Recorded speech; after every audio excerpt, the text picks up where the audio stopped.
Assalamualaikum warahmatullahi wabarakatuh. Perkenalkan, saya Samsul Huda, mahasiswa Sekolah Tinggi Agama Islam Darun Najah Jakarta.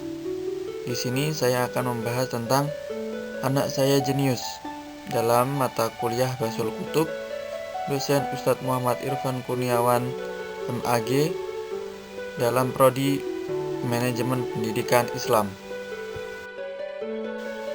Bagaimana Anda membuat anak Anda jenius?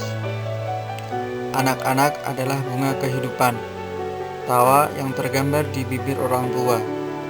Bunga dan tawa yang membutuhkan perhatian dan perhatian.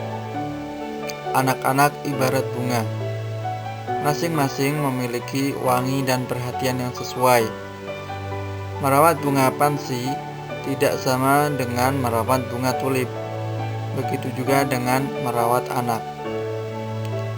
Ketika seorang anak khusus memiliki kebutuhan khusus, perhatiannya dilipat gandakan dan pengasuhan diberikan dengan cara khusus yang sesuai dengan privasi anak tersebut. Si jenius kecil. Anak yang istimewa ini, ketika kita merawatnya dan menawarkan apa yang dia butuhkan dalam hal cinta, kelembutan, dan minat, kita bisa menjadikannya seorang jenius kecil yang selalu unggul dalam studinya. Dan contohnya banyak. Seperti mulai menunjukkan gangguan bicara dan peningkatan mobilitas. Ia tidak duduk di suatu tempat tanpa membalikannya, dan banyak menyusahkan orang di sekitarnya. Ibunya bergegas ke dokter spesialis, dan dia memberitahunya bahwa putranya memiliki saraf sensorik yang lemah di otak. Sang ibu terus mengikuti dokter dan melakukan analisis genetik dan tes kecerdasan yang memastikan bahwa penyebab genetik di balik kecacatannya. Sang ibu tidak berhenti hanya memeriksakan diri ke dokter, melainkan dia juga mengumpulkan informasi tentang kondisi putranya dan berkonsultasi dokter.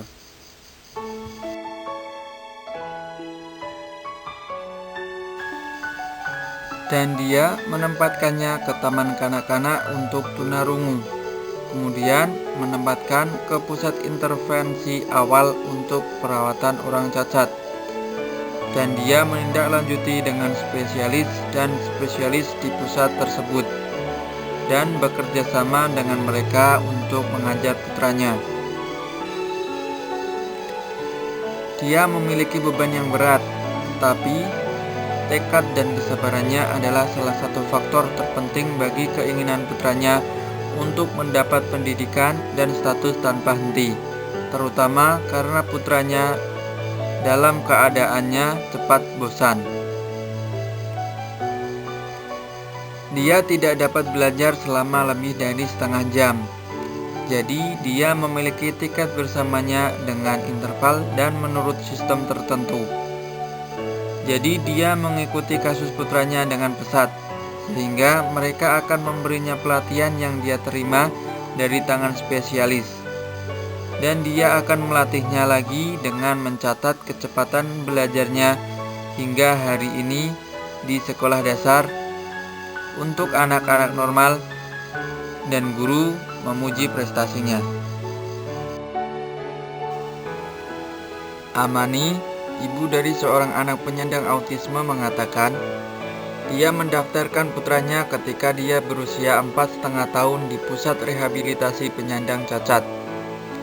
Hari sekolah dimulai dari jam 9 pagi sampai 1 siang dan dibagi ke dalam berbagai kegiatan, termasuk musik, permainan, waspada, dan persepsi individu dengan anak itu sendiri dan secara kolektif, komunikasi, ucapan, dan imajinasi bayang. Sehingga durasi setiap kegiatan tidak melebihi sepertiga jam. Dan dia menindaklanjuti dengan spesialis pusat dan membantu di rumah untuk memenuhi tugas dan pelatihan yang diperlukan sampai dia mendapatkan hasil dari banyak kata, sehingga dia duduk bersamanya di depan komputer. Jadi, dia memilih kata-kata yang dia tahu artinya, serta melatihnya untuk menulis angka dari 1 sampai 100, sehingga memenuhi syarat untuk bergabung dengan sekolah bagi anak-anak biasa, yang membantunya beradaptasi dengan mereka, naik ke level mereka, dan meningkatkan kemampuannya. Thank you for watching. Bye bye.